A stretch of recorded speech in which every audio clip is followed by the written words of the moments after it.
대한민국 모든 스타트업을 위한 고품격 투자 상담 토크쇼. 쫄지 말고 투자! 예, 안녕하세요. 캡스톤 파트너스 송은강입니다. 네, 안녕하세요. IDG 벤처스 이유입니다. 예, 오늘 젊으신 사장님을 모셨습니다. 네. 예, 아주 영하시고 총각이시고 네. 잘생기시고 네, 총각입니다. 예. 오늘 특히 선거 전날인데 전날이죠. 그리고 2012년 마지막을 마지막 채워주실 로드 컴플릿의 배정현 대표님 네. 모셨습니다. 자, 회사 소개하고 간단한 소개 부탁드리겠습니다. 네, 저희 회사 로드 컴플릿은 그 모바일용 소셜 게임을 만드는 회사입니다. 그래서 3년 정도 되었고요. 현재 텐센트 쪽이랑 계약돼서 범핑베어라는 SNG 타이틀을 만들고 있고, 또 북미항으로 에얼리언 데 피플이라는 게임을 또 만들고 있습니다. 아직 이제 출시는 안 되었고 내년 봄에 이제 두 타이틀 다 출시될 예정에 있고요. 뭐 그 외에 최근 이제 트렌드에 맞게 메신저향으로 또 아케이드 게임 몇 종 또 만들고 있습니다. 메신저향이라 하면 카카오나 네, 라인입니다. 카카오 라인 플랫폼. 네. 자, 오랜만에 게임 회사가 나왔습니다. 그러게 말이에요. 네. 저희 그 게임 회사들 나온 회사들 보면 그 연초에 나왔던 블루윈드가 카톡에 올려서 많이 히트를 그렇죠. 쳤죠. 게임 두 개를 쳤고. 히트를 쳤죠. 예. 최근에 모두의 게임까지. 네. 네. 그리고 브리디어 스마트도 굉장히 브리디아 스마트 잘 나오고 있고요. 카톡 플랫폼에 올라와서 둡도 잘 되고 있고. 둡도 말씀 많이 들었습니다. 둡도 잘 되고 있죠. 디지털 프로그 뭐 지금 뭐 상한가를 카톡에 올려가지고 해가지고. 하고 있고. 모두의 점프 게임. 그래서 저희 네. 그 쫄트에 나온 게임 회사 치고 안 되는 회사가 별로 없습니다. 영광이네요. 바로 전전주인가요? 애니팡도 나왔었잖아요. 물론 뜨고 그렇죠. 나서 뜨고 나서 나왔지만. 네. 차경모 대표님도 나오셨었죠. 그렇죠. 개인적으로 이제 친분이 플라스콘. 있어서. 플라스콘도 있죠. 굉장히 유명한 게임 회사죠. 네. 예, 아무튼 그런데 사장님 회사는 그런 회사들하고 비교해서 뭐 어떤 면을 좀 자랑할 수 있을까요? 저희는 우선 아트나 이제 컨셉적인 면에서 딱 봤을 때 좀 글로벌하게 어필이 가능하다라는 장점이 있고요. 흔히 이제 조금 요즘 메신저향 같은 경우 이제 해외에서 조금 잘 된 거를 많이 이제 R&D를 해서 들어오는 케이스가 있는데, 저희는 좀 게임이 딱 봤을 때 굉장히 특색이 많이 있어요. 근데 포장 자체도 예를 들자면은 저희가 근데 이게 다 신작 쪽에 관련된 거여가지고 이제 말씀을 못 드릴 것 같은데, 예를 들면 이제 범핑베어라는 타이틀이 있는데요. 곰을 기르는 이제 다마고치 게임이거든요. 근데 곰이란 거 자체가 게임으로서 소재로 그렇게 많이 쓰이진 않았지만은 그래도 일반인 유저들은 굉장히 친숙하게 여기는 소재들이거든요. 상당히 친숙한. 네네, 캐릭터로서는 또 친숙하잖아요. 그래서 그 좀 아직 발굴되지 않은 친숙한 소재를 찾아내가지고 그걸로 게임을 만드는데 좀 많이 어필을 하고 있습니다.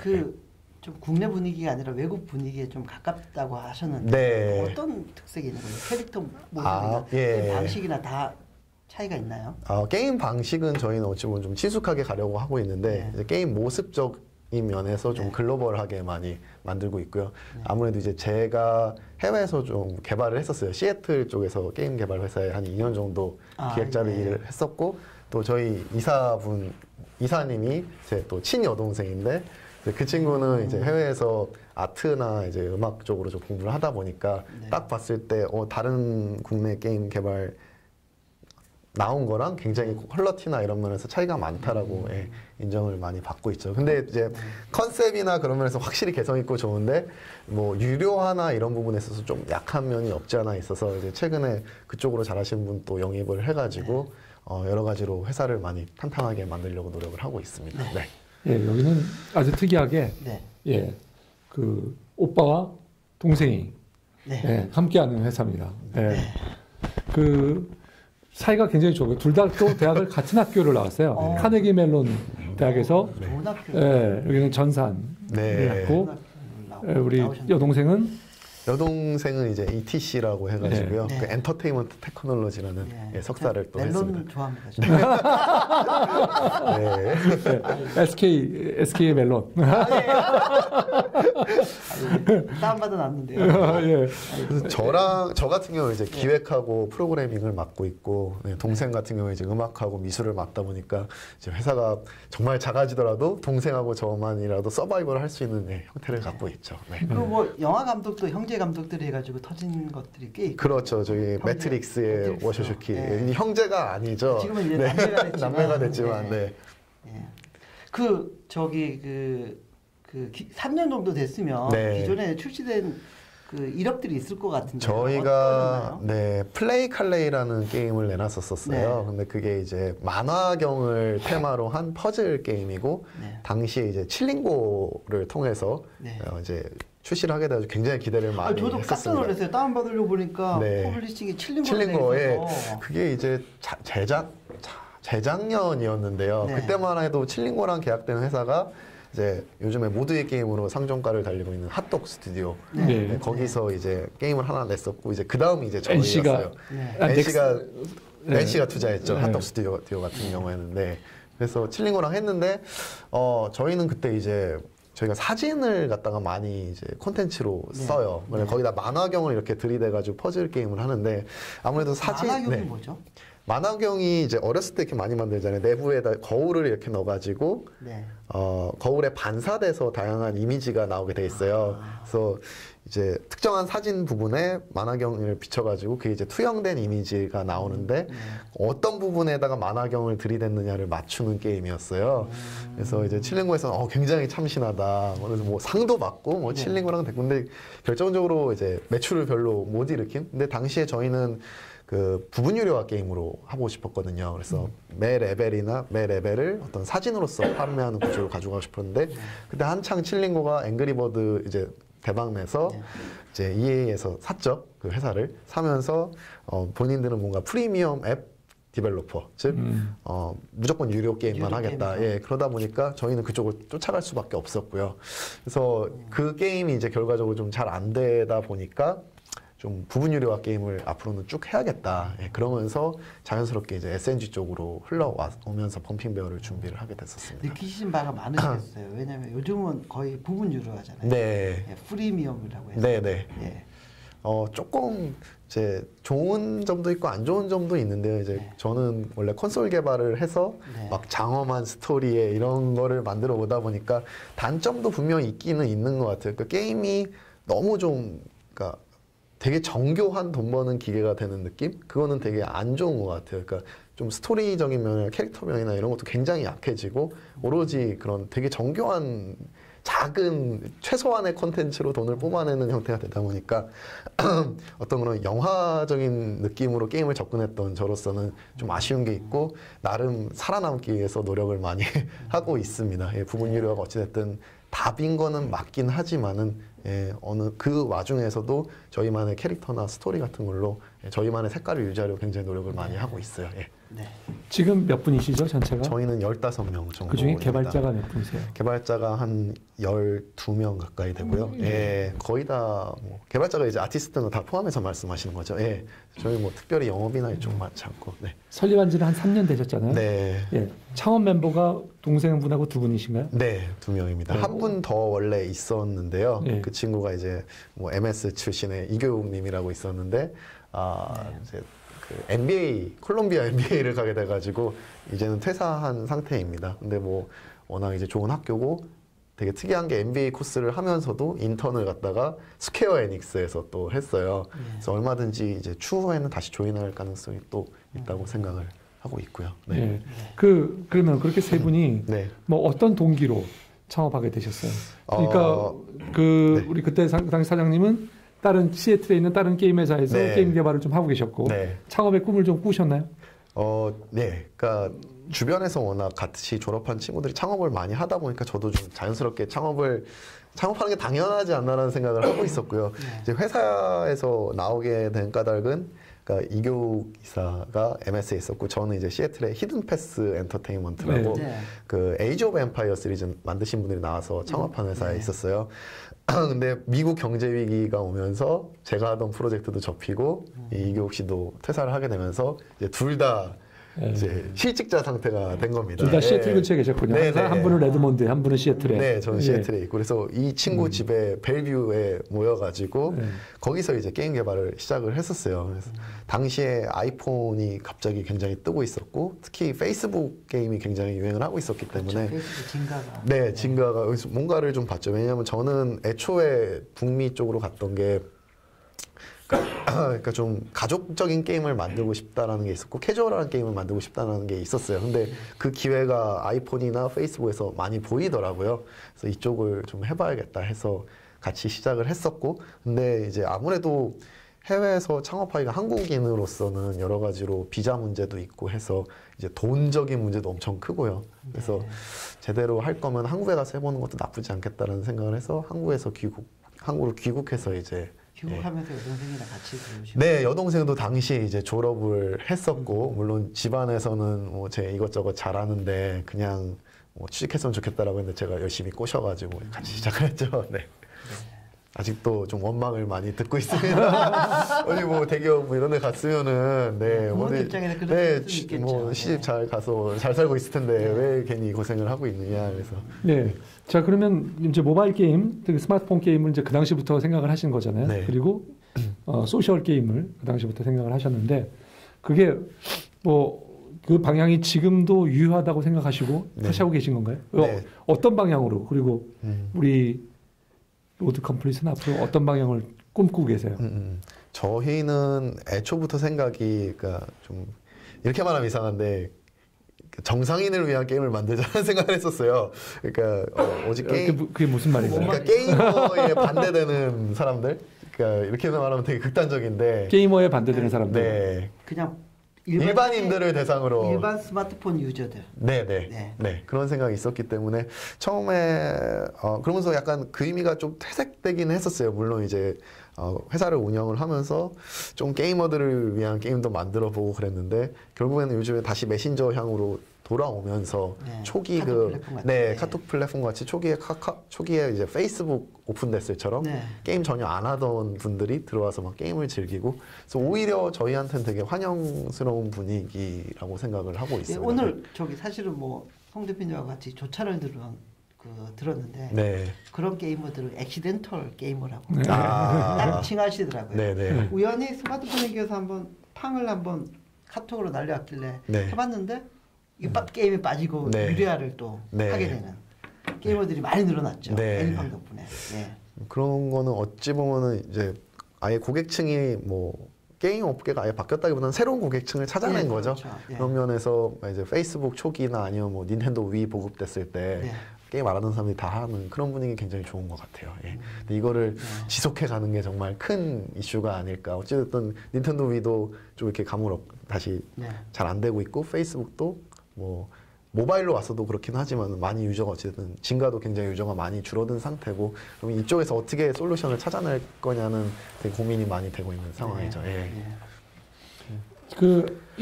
그래서 앞으로 방향은 어떤 방향을 좀 설정하고 계세요?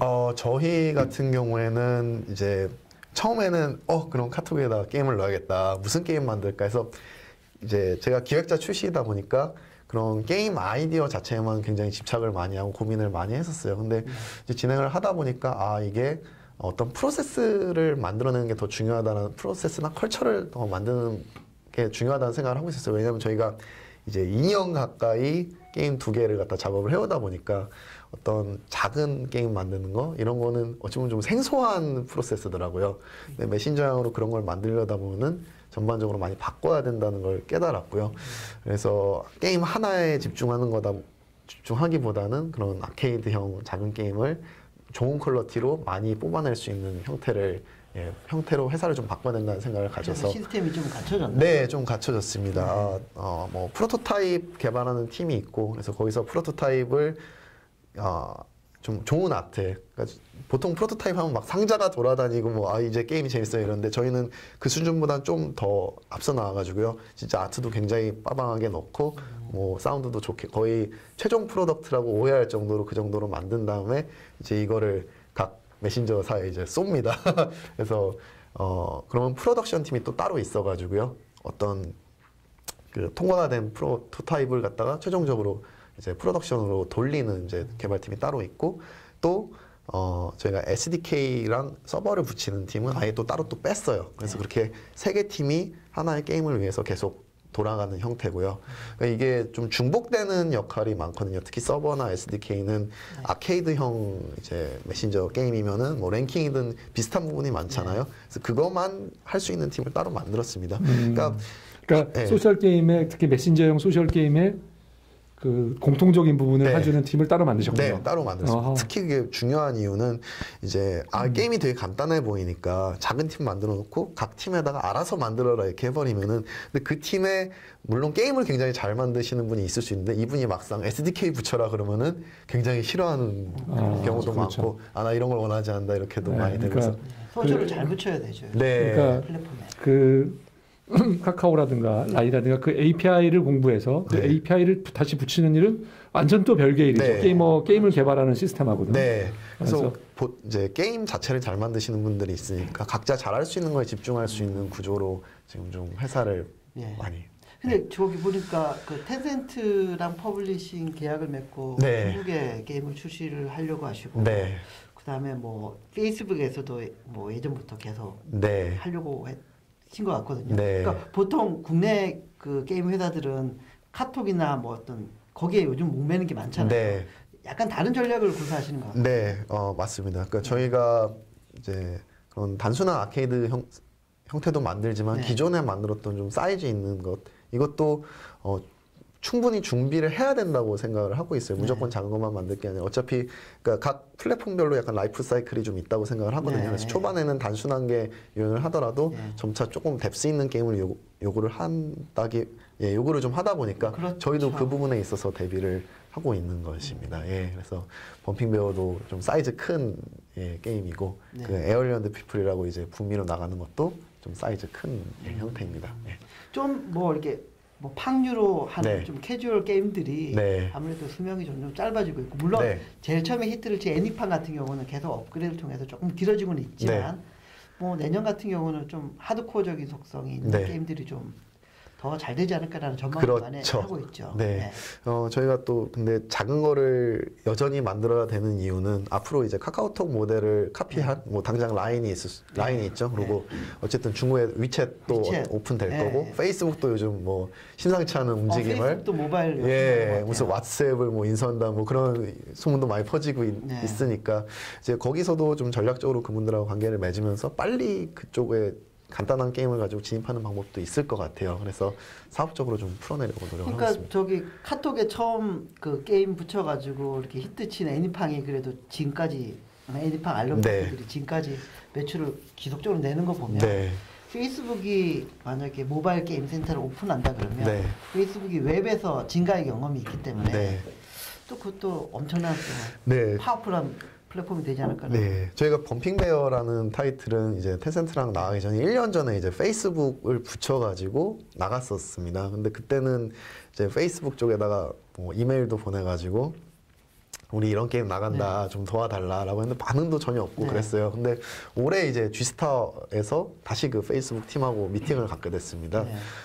굉장히 적극적이더라고요. 아시아 시장이 워낙 메신저 쪽으로 많이 가고 있다 보니까 뭔가 본인들이 그 입지를 잃을까봐 대체 어떻게 도와주면은 페이스북을 넣어가지고 게임을 만들 생각이 있느냐. 그래서 뭐 심지어 뭐 싸이월드는 어떻게 해서 도와줬었냐. 뭐 그런 얘기까지 거론할 정도로 아시아의 그런 게임 시장과 메신저 시장 쪽에 굉장히 모바일 게임 모바일 게임 시장이죠.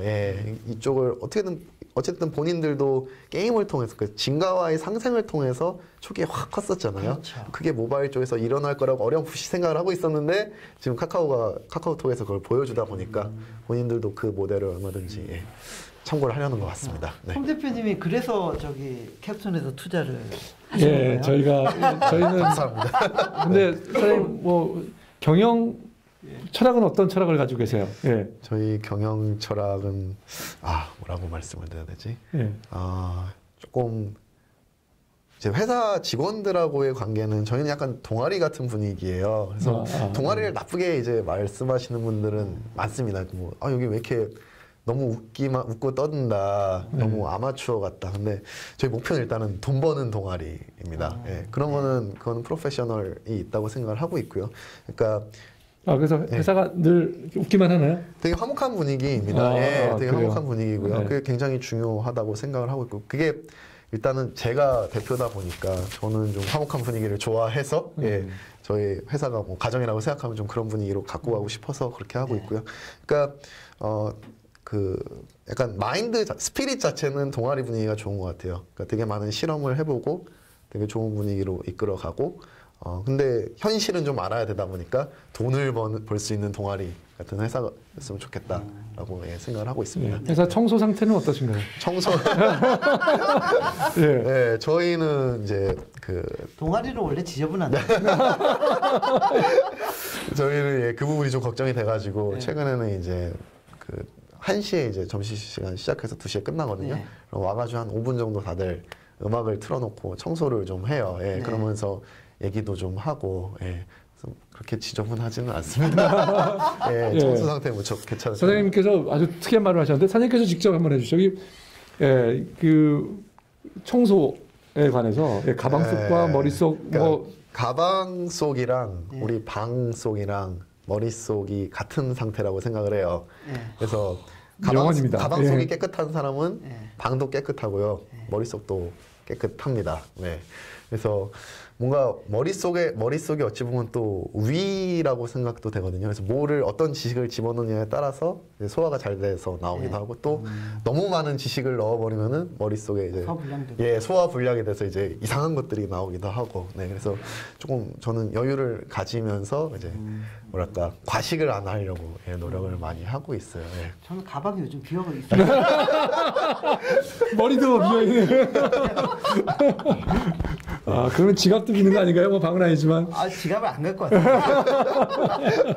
그래서 저는 처음에는 이제 모든 걸 이제 제가 다 하려고 많이 했었거든요. 왜냐면 제가 전공도 이제 프로그래밍인데 기획도 하고 그래서 나 혼자 뭐 다 할 수 있겠네 하면서 회사를 되게 저 위주로 많이 몰고 왔었어요. 근데 한 3년 하다 보니까 확실히 제가 잘하는 거랑 못하는 게 구분이 되더라고요. 그래서 요즘에는 못하는 거를 좀 채워주실 수 있는 분들도 영입을 해서 최근에는 그 디즈니랑 넥슨에 계셨던 분도 한 분 영입을 해서 회사를 갖다 좀 모양을 경영인이 우리나라 경영인들 혼자 다 잘할 수 있다라는 그런 거에 더 많이 사로잡혀 있는 것 같아요. 근데 그걸 인정을 하고 그런 딱 적합한 사람을 그 영입을 해서 권한 위임이나 이런 걸 잘해서 전체 팀으로 움직여야 되거든요. 그렇죠. 그걸 이제 깨달으셔서 3년 만에 수많은 돈을 쓰고서 깨달아서 빨리 깨달을수록 좋은 건데. 그렇죠.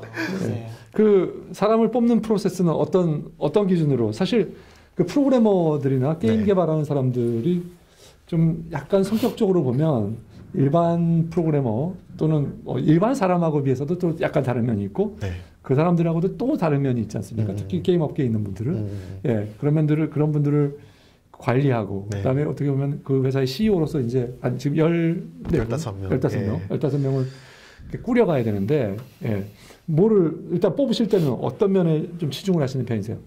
저는 면접 보면 일단은 술을 같이 마십니다. 그래요? 술을 마시면서 이분하고 같이 있는 게 편한가 그 느낌을 좀 많이 보는 편이에요. 그러니까 회사가 처음에는 제가 그 생각이 있었어요. 그러니까 제가 프로그래머 출신이고 그래서 약간 소심하고 좀 그런 게 있거든요. 그래서 그거를 막 처음에 이겨내려고 해서 저랑 잘 안 맞는 분들도 막 뽑고 그러려고 했는데 그거는 또 아니더라고요. 그러니까 저랑 코드가 잘 맞는 사람을 뽑아야 된다는 생각으로 바뀌었어요. 최근에 특히 되게 회사를 빨리 바꾼다거나 최근처럼 뭐 메신저 카카오톡이 갑자기 뻥 터져가지고 회사의 형태를 갖다 이렇게 좀 많이 바꾸려고 할 때는 좀 마음에 잘 맞는 사람이 있는 게 훨씬 더 낫다는 생각을 했습니다. 그래서 뭐 이게 그 얘기는 아니에요. 뭐 저의 의견에 반대를 하는 사람을 뽑지 않겠다 그런 얘기는 아닌데, 그러니까 뭔가 반대를 할 수 있어도 그걸 저랑 잘 맞는 코드로 표현을 해줄 수 있는 법. 그래서 저는 좀 젠틀하신 분들을 좋아하는 편이라서 그런 식으로 많이 뽑습니다. 미국에서도 프로그래머로 일을 했잖아요. 정확히 프로그래머는 아니었고요. 그러니까 테크니컬 디자이너라고 그래가지고 외국에서는 기획자를 디자이너라고 하거든요. 그래서 코딩을 하는 기획자 역할이었습니다. 외국 개발자랑 국내 개발자랑 좀 다른 측면이 있나요? 뭐 개발 역량이라든지 뭐 어떤 약간 그런 측면에서.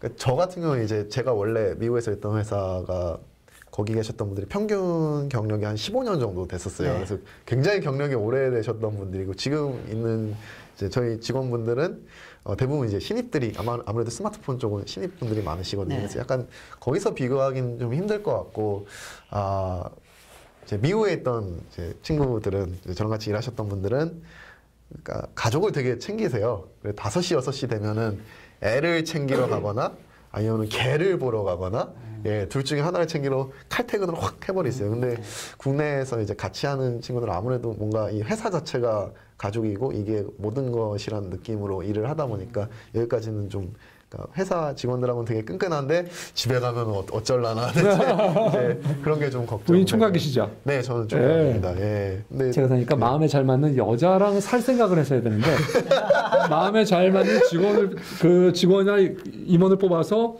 회사에서 같이 지낼 생각을 하니까 장가가기가 좀 아직은 어렵죠. 네. 알겠습니다. 예, 그러면 뭐 잠깐 쉬었다가 하겠습니다. 네, 깔때기 타임이 돌아왔는데 오늘은 역대 최소 인원이 선거 전날이라 확실히 선거 전날이고 12월이고 12월이고 춥고 그 오늘 오신 분들은 정말 코어 코어죠. 코어 중에도 코어. 오늘 저희가 앞으로 잘 모시겠습니다. 본회장터 마진가님이 오셨는데. 그러니까요. 우리 2회 출연자. 근데 저기 그 선거 전날이고 날이 추워서 사람들이 안 올 것 같아서 왔다고. 너무 고맙습니다. 또 마음이 따뜻하게. 고맙고요. 그다음에 모두의 주차장. 저희 프로그램이 시작할 때는 교수님이셨는데. 근데 지금은 사업가로 벤처 사업을 시작하신. 엔터프렌으로 전업하신 역대 최고령 출연자. 그렇죠. 조상구 대표님. 조상구 대표님이랑 아마 나이로 보면 시작하신 시기가 비슷할 수도 있어요. 그렇죠. 거의 50에 시작하신 거니까. 근데 얼굴은 30대만. 오늘 왜 이렇게 또 머리를 젊게 하고 오셨어요? 그리고 항상 늘 와주시는. 제 친구 맞습니다. 그 클라우드 서비스 좀 말씀드려야 될까요? 그러니까 그 버라이전의 클라우드 서비스를 하려고 했는데 한국의 커스터머가 아직은 별로 없죠. 아직은 뭐 전혀 없다고 봐도 됩니다. 그래서 고생하고 있습니다. 지금 뭐 한국의 그 클라우드 서비스 진출한 회사들이 아마존도 최근에 사업 발표를 했고 최근에 활발하게 지금 뭐 전쟁인데 저희 이 애청자고 잘 참석해 주시는 분이기 때문에 잘 됐으면 저희가 뭐 도와드릴 수 있는 거 있으면 좀 몰아드리고 그래야 될 텐데 좀 아쉽네요. 그리고 또 스타트업 하고 계시면 또 캐릭터 하여튼 감사합니다. 사실 그리고 이 말씀 하나 드려야 되겠네요. 저희가 올해가 이제 이번 회가 2012년 마지막 방송이죠. 마지막 방송인데요. 2012년 저희 방송을 사랑해 주시고 항상 들으면서 저희에게 격려해 주시는 여러 분들께 진심으로 이 자리를 빌어서 다시 한번 감사를 드립니다. 감사합니다. 2013년에도 쫄투는 계속 가죠. 이어집니다. 계속 가고 2014년에는 좀 더 재미있는 방법을 저희가 해보려고 하는데 일단 저희가 약간은 좀 재미가 별로 없고 아닙니다. 그 캐릭터가 이게 잡혔어요. 그렇기 때문에 여기서 벗어나면 이상해집니다. 저희끼리 자화자찬하는 거죠. 그렇죠. 다시 로드 컴플릿 사장님께서 말씀을 너무 잘하세요. 저는 아닙니다. 게임 회사의 사장님들이 또 수줍어하는 경우도 있고 그런데 그렇죠. 사장님께서 굉장히 아주 달변이시네요. 그런가요? 저도 그렇게 생각해 본 적이 없었어요. 지금 회사에 돈은 벌고 계신가요? 저희는 현재는 매출은 없다고 봐야 되겠죠. 언제쯤 매출이 날까요? 아마 1월에 이제 에얼리언드 피플이라는 타이틀이 글로벌로 나오고 중국에도 텐센트 통해서 범핑베어가 나가고 이제 메신저향으로 2월 말에 이제 나가게 되고 그러면 그때쯤 그때쯤 뭔가 시그널이 있는데 최근에 사실 저희 로드 컴플릿은 바로 일주일 전에 저희가 투자를 했습니다. 하셨다고. 저희가 투자를 뭐 좀 소액했고요. 저희 투자하기 전에 또 모 회사가 모 회사가 또 한 6억 정도 게임 관련된 회사가 한 6억 정도에서 최근에 9억 펀딩을 받으셨습니다. 축하드립니다. 감사합니다. 어깨가 갑자기 엄청 오는 것 같아요. 근데 족주는 왜 나오셨어요? 아니, 대표님 부르셔가지고 차경무 대표가 나왔길래 또 경쟁심에 뭔가 보여줘야겠다. 잘 나오셨습니다. 차경무 대표님도 저희가 어떻게 해서라도 좀 섭렵을 해서 투자를 하려고 하시고 있습니다. 좋으신 분이죠. 네. 아무튼 그런데 그 저희가 아까 말씀하셨듯이 이 회사가 청소를 잘해요. 뭐 저희 그 투자의 뭐 비법은 일단 청소 잘하는 기업 저희가 굉장히 우대합니다. 그리고 사장님 말씀하셨죠. 청소를 잘하면 머리하고 가방까지. 그래야 좋은 게 나오는. 알겠습니다. 질문을 좀 받아보도록 질문을 받도록 하겠습니다. 네, 번개장터. 뭐 아까 잠깐 말씀드렸는데 지금 말씀하신 부분 처음에 하시는 부분 말씀 들어보니까 분명히 시나리오나 그렇게 헤비한 유저 대상을 하는데 실제로 저희 집에는 게이머가 3명 있어요. 제가 헤비한 유저고요. 그다음에 저희 어머니는 완전 애니팡 스타일이고 중간에 요새 유행하는 소셜 게임 좋아하는 동생이 있어요. 3명의 유저가 있는데 대표님 말씀하시는 거 들어보면 약간 중간층에서 이쪽을 가고 싶으신 것 같은데 이쪽이라고 하면 어머님 쪽. 소셜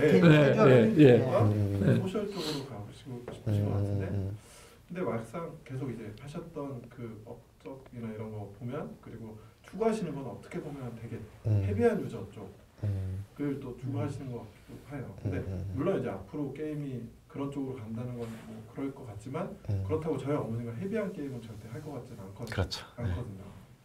그랬을 때 어떻게 보면 벤처가 할 수 있는 일이 많이 없잖아요. 그러니까 할 수는 이때 집중해야 될 건 분명히 중요한데 그럼 뭐 어느 쪽에 집중해야 될 건지 그러니까 하고 싶은 거와 그러니까 할 수 없는 것들에 대한 선택을 어떻게 해야 될지 그러니까 주력으로 삼고 싶은 장르나 좀 질문을 저희끼리 정리를 해보면 질문은 좀 길었지만 일단 사장님께서 주로 해오셨던 것은 약간 미드코어에서 하드코어 쪽의 일을 많이 해오셨는데 실제로 아까 말씀하신 되고 싶다는 회사가 추구하려고 하는 거는 소프트코어에서 미드코어의 요 언저리 또는 아까 우리 대표님 말씀하신 엑스턴털 게이머 게임을 안 하시다가 이번에 애니팡이 들어오면서 게임을 하게 된 이런 분들을 타겟으로 한다고 말씀하셨단 말이에요. 그래서 그 부분에 대해서 사장님이 어떻게 좀 정리를 해야 되는 건지 말씀해 주시면 될 것 같아요.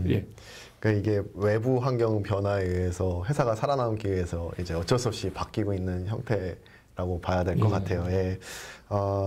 물론 아까 제가 스토리랑 뭐 이제 캐릭터 쪽을 못 살리는 게 많이 아쉽다라고 말씀은 드렸는데 그 부분을 그러니까 되게 캐주얼한 걸 하면서도 그 부분을 충분히 살릴 수 있다고 생각을 해요. 그렇다고 해서 그러니까 캐주얼하다고 해서 그러니까 스토리나 이런 걸 전면에 내세우진 않겠죠. 하지만은 그거를 충분히 그런 기획서 레벨에서나 그런 데서는 충분히 캐릭터나 스토리를 세워놓기 때문에 거기서 좋은 이제 아트들이 나오고 그럴 수 있다고 생각을 합니다. 그래서 마음속 깊이는 그쪽에 대한 그 뭐랄까 그쪽을 해보고 싶은 마음이 있지만은 어쨌든 현재는 서바이벌이 우선이라고 생각을 하고 있어요. 회사로서는.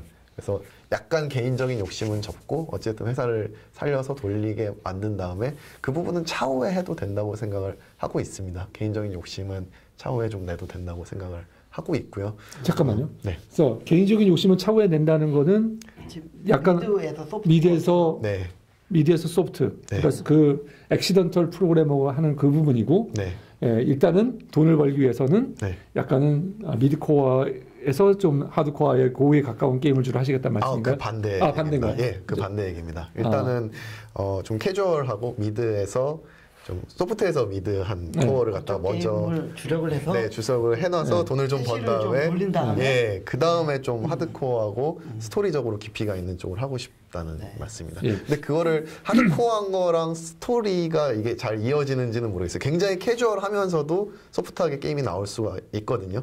예를 들자면은 이제 플레이스테이션 3에는 뭐 저니나 플라워라는 게임을 만든 덱게임 컴퍼니라고 있어요. 근데 죄송합니다. 좀 익숙지는 않습니다. 네, 막 꽃밭을 날아다니는 약간 인터랙티브 게임 같은 건데 굉장히 쉬워요. 게임 자체 굉장히 쉽고 근데 그 플레이스테이션에서 굉장히 많은 매출도 냈거든요. 그래서 지금 아직 등장하지 않았지만은 그쪽 가능성도 앞으로는 열릴 수 있다고 생각을 합니다. 그러니까 이게 그냥 캐주얼하지만은 중독된 듯이 하는 것뿐만 아니라 캐주얼하지만은 뭔가 새로운 경험을 할 수가 있고 되게 아름다운 그래픽을 보고 그런 한편의 스토리를 즐길 수 있는 식상하지 않은 식상하지 않은 그쪽 영역도 앞으로 충분히 열릴 수 있다고 생각을 해서 저는 그렇게 생각을 하고 있습니다. 자, 사장님 이 시점에서 이 질문 한번 드리고 싶은데요.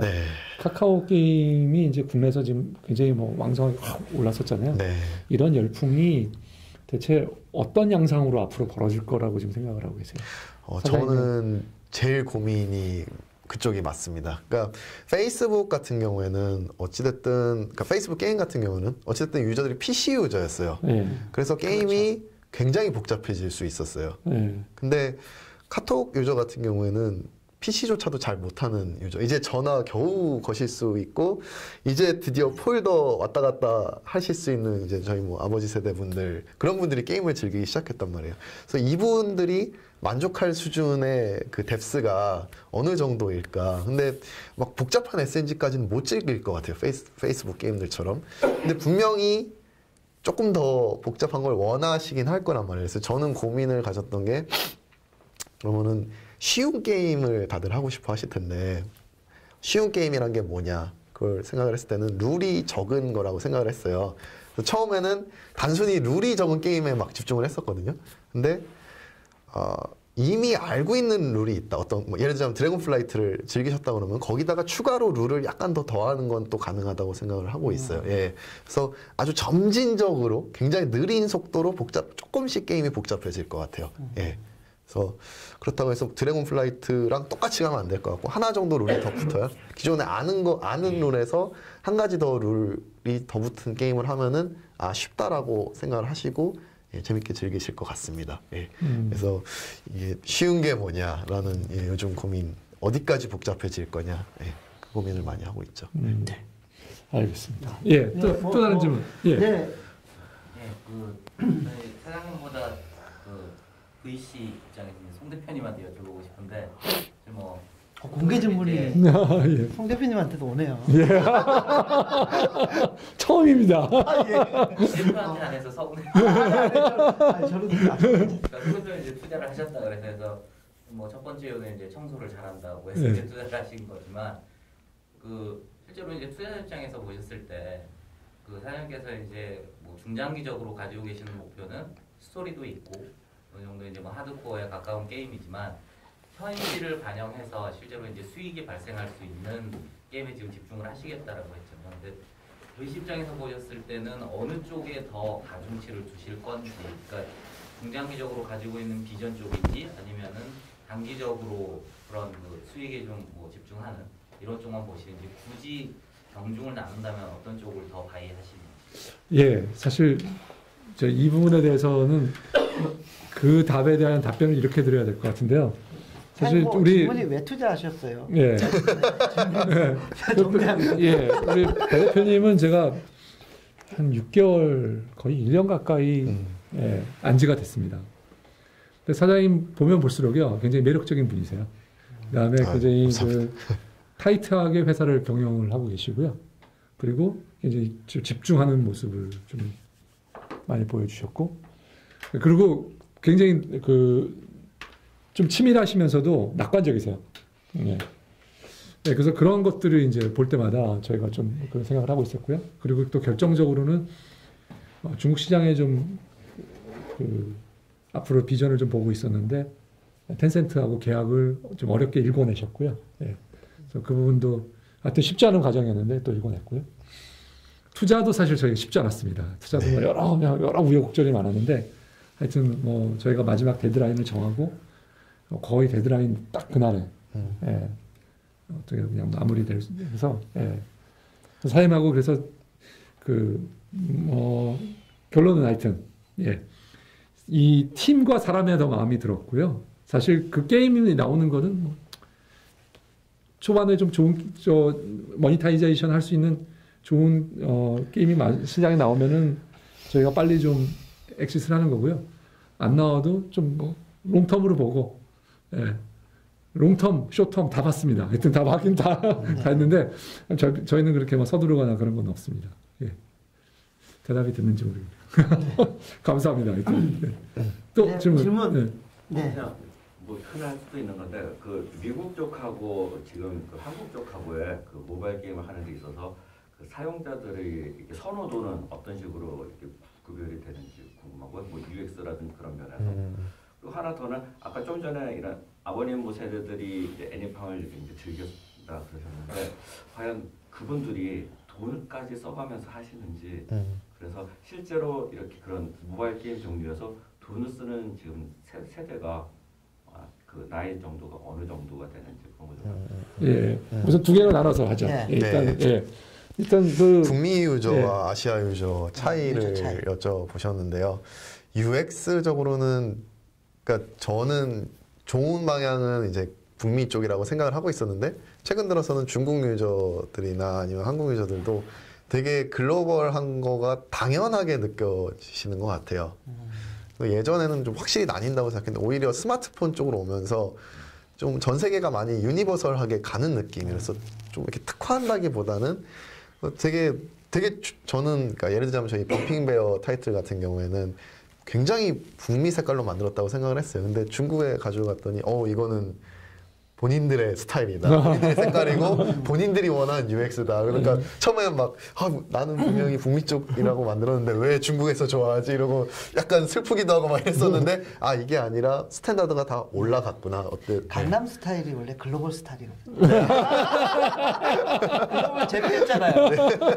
근데 UX나 아트는 좀 그런데 뭔가 그런 캐릭터 같은 면에 있어서는 그러니까 좀 진지하게 가려면 이게 차이가 많은 것 같아요. 그러니까 오히려 진지한 스타일은 되게 차이가 많은 것 같고 차라리 확실히 웃기게 간다. 웃기는 코드는 여기서 다 통하는 것 같아요. 그래서 강남 스타일 이해가 될 수도 있고요. 저희가 이제 에얼리언 대 피플이라는 타이틀을 만들었는데 이건 이제 평범한 사람들이 이제 외계에서 이제 운석에 떨어져가지고 신비한 힘을 갖게 돼서 싸운다. 약간 미국 SF 코믹 영화에 나올 법한 그런 걸로 이제 만들었는데요. 아예 웃기게 가니까 되게 좋아하더라고요, 북미 유저는. 근데 저희가 이거를 굉장히 진지한 타이틀로 만들었으면은 북미에서 되게 어색하게 받아들였을 것 같아요. 그리고 저희가 똑같은 타이틀을 또 이제 약간 삼국지향으로 바꿀 생각도 있거든요. 그래서 삼국지 시대에 이제 운석에 떨어져서 외계인들이랑 싸운다. 그럼 이게 또 재밌잖아요. 삼국지 게임은 정말 많지만은 삼국지 캐릭터를 조정해서 외계인하고 싸운 일은 또 없단 말이에요. 그래서 이것도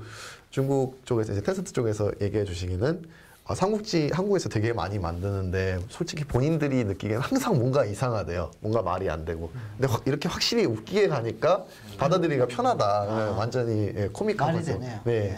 그래서 그런 차이가 좀 있는 것 같습니다. 그래서 UX나 퀄리티 면에서는 많이 통일이 되는 것 같아요. 예, 알겠습니다. 예, 그다음에 두 번째 질문은 이제 두 번째 질문이 40대, 50대 아저씨들이 게이머들이 액시덴털 게임을 하게 됐는데 액시덴털리 우연히 게임을 하게 됐는데 과연 돈을 쓸 거냐? 유저 수는 굉장히 많다고 들었고요. 막상 돈을 쓰는 건 확실히 20, 30대에 비해서 적기는 하지만은 어쨌든 완전히 없던 유저였는데 그분들이 등장을 하다 보니까 그 시장도 새로 생겨나기는 했죠. 그래서 제가 정말 신기했던 장면은 약간 이제 50대 아저씨분 같았는데 카톡 그 드래곤 플라이트를 막 하시더라고요. 그래서 막 결제를 엄청나게 하시는 거예요. 그리고 뭐 결제를 할 수도 있지. 옆에서 이제 지하철에서 이렇게 지켜봤거든요. 지하철에서 결제를 하세요? 네, 결제를 열심히 하는데 정말 신기했던 거는 끄기 전에도 결제를 하고 딱 끄세요. 다음번에 돌아왔을 때 편하게 시작을 하기 위해서 와 이거는 정말 저한테는 엄청난 충격이었어요. 그래서 이쪽도 정말 괜찮구나. 네. 혹시 게임회사 직원 아니었을까요? 그건 아버지. 네, 어쨌든 완전히 없던 시장이었죠. 생겨났기 때문에 충분히 주목을 해야 되는 시장이라고. 제 와이프도 좀 지릅니다. 그러니까요. 그게 그 게이머들의 특성인 것 같아요. 처음에는 그냥 하다가 하면서 조금이 지나면 이제 결제를 시작하게 되고요. 결제를 한번 시작하게 되면 그 결제를 안 했던 옛날에는 내가 뭐 결제한다는 게 무섭잖아요. 이걸 가지고 뭐 산다는 아이템 산다는 게. 근데 좀 지나면 당연한 걸로 받아들이는 게 어느 한순간에 어느 한순간에 딱 바뀌는 것 같아요. 그거 아니면은 시간하고 노력을 투여를 엄청나게 많이 해야 되거든요. 그래서 오히려 귀찮아진 거죠, 이제. 오히려 사업적인 측면에서는 그러니까 예전에는 게임 쪽 하면 막 이제 10대 초딩들 뭐 노리고 그랬잖아요. 그래서 막 겨울방학에 온갖 신경을 다 쓰고 그랬었는데 오히려 그쪽은 이제 이제 뭐죠 아청법이나 이제 뭐 그런 여러 가지 법규 제한 때문에 조금 많이 어려워질 수 있다는 생각이 들고 있어요. 그래서 오히려 40대, 50대 그쪽도 충분히 공략해 볼 만한 시장이라고 생각을 합니다. 또 오늘 저기 조찬에서 들었던 얘기가 라인팝이 일본에서 그 알프가 15만 원 나온다고. 엄청난 거죠. 이 캐주얼 게임인데 알프가 15만 원 나오면 온라인 ARPPU. 알프가 아니라 페잉 유저가 아니라 ARPPU. 그 동시 접속사 그 뭐야 대비? 그래서 저기 평균 동시 접속사 온라인 게임 비교해 보면은 엄청나게 높은 거잖아요. 죄송합니다. 저는 근데 그게 그 라인팝 얘기였나요? 라인팝. 정말 라인팝 얘기였나요? 아침에 같이 들었는데. 아니 1인당 1인당 월 15만 원. 동접자 수 1인당. 그러면 지불을 한 사람의 평균이겠죠. 그러니까 PPU라고 하면 페잉 유저. 죄송합니다. 페잉 유저인가요? 죄송합니다. 페잉 유저당. 페잉 유저당 15만 원. 15만 원. 죄송합니다. 그래서 엄청나게 높은 거죠. 그렇죠. 온라인 게임 대비 보면 15만 원. 15만 원. 그러니까 만행 정도. 만엔 조금 넘는 거죠. 오늘 제가 죄송합니다. 잘 모르고 아는 척해서. 아닙니다. 저도 하여튼 뭐 질문 더 있으십니까? 예전에 그 닌텐도 DS 나왔을 때 놀랐던 게임 분야 중에 하나가 내연령이라고 해가지고 스퀘어 쪽 분야가 한번 나왔었잖아요. 지금 카카오톡이나 이런 거 보면 분명히 색깔들이 원색적이지만 그런 쪽 약간의 건강과 치매나 이런 쪽 게임도 가능성 있지 않을까요? 준비하고 계신 거죠? 저희는 기능성 게임은 초기에는 많이 이제 좀 했었어요. 근데 최근에는 이제 안 하고 있습니다. 안 하고 있는데. BM 만들기가 일단은 카톡 같은 경우 입점 기본 조건이 그 부분 유료화 게임이다 보니까 이제 그걸 어떻게 연계시킬까가 좀 고민이긴 해요. 근데 페이스북에서도 그 Who has the biggest brain이라고 누가 가장 큰 뇌를 가졌냐. 그래서 약간 IQ 경쟁형 게임이 있었거든요. 그리고 저 같은 경우에 굉장히 재밌게 했어요. 그러니까 제가 잘해서 그런 게 아니라 저보다 너무 사람들이 잘하는 거라서 어떻게든 이 사람들을 이기려고 막 유료 결제까지 하면서 했던 경험이 있어가지고 좋은 아이디어 같습니다. 빨리 만들어야겠네요. 알겠습니다. 슬슬 마무리를. 그러니까요. 오늘 사장님 뭐 어떻게 보십니까? 저는 뭐 최근에 모바일 게임 회사들 만나보면 사실은 뭐 다 카톡에 뭐 붙인다 하면서 밸류가 엄청나게 높아졌거든요. 그런데 딱 게임도 만들어 놓은 거 보면 퀄리티도 안 좋고 그러면서 카톡에 올리면 대박이 터질 것 같은 환상에 사로잡혀 있는 게이머들이 게임 디벨로퍼들이 엄청 많은 것 같아요. 뭐 올라간다고 해서 다 성공하는 거 아니거든요. 올리기도 힘들고 일단은. 근데 그런 좀 식상한 그런 게임 회사들 보다가 오늘 저기 그 로드 컴플릿. 로딩 끝입니다. 로드 컴플릿. 딱 보니까 좀 신선한데요. 감사합니다. 그리고 좀 뭐 3년 동안 고생은 했지만 좀 바닥을 다 탄탄하게 다져온 것 같아요. 이제는 좀 터질 시기가 되지 않았을까. 감사드립니다. 감사합니다. 진짜 그랬으면 좋겠습니다. 하여튼 뭐 그 로컴은 저희 기대하는 회사 중에 하나고요. 룸 좀. 알겠습니다. 끝나고 우리 사장님하고 같이 이 룸을 한번 얘기를 한번 해보고요. 뭐 얼마 정도 저희도 비슷하게 3억이나 5억. 알겠습니다. 3억에서 5억. 참고로 저희 회사는 3억을 투자했습니다. 3억을 투자. 더 많이 하고 싶었는데 여러 가지 사정으로 기존 투자자께서 조금 뭐 많이 안 했으면 좋겠다 그런 것도 있고 그래서 난이도가 높습니다. 그래서 저희가 어렵게 3억을 하느라고 좀 힘들었습니다. 예, 아무튼 예, 오늘 선거 전날 추운 날 오늘 올해 마지막 방송 참가해 주셔서 감사드리고 시청해 주셔서 감사드립니다. 감사합니다. 고맙습니다.